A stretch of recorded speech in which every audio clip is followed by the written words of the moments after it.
Here, Manak Mondal. Okay, it's now my Bluetooth Android control Bluetooth car. Okay, I am going to show how it works mainly. Okay, it is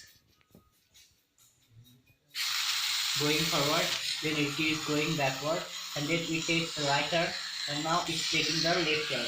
Okay, so it is working absolutely. Now I am braking. Okay, so it stops.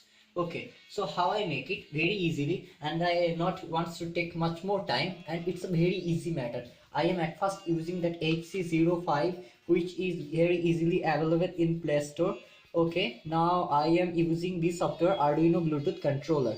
Okay, and now here which I am using, that is one Arduino Uno board with the HC05 Bluetooth module, and here the motor driver.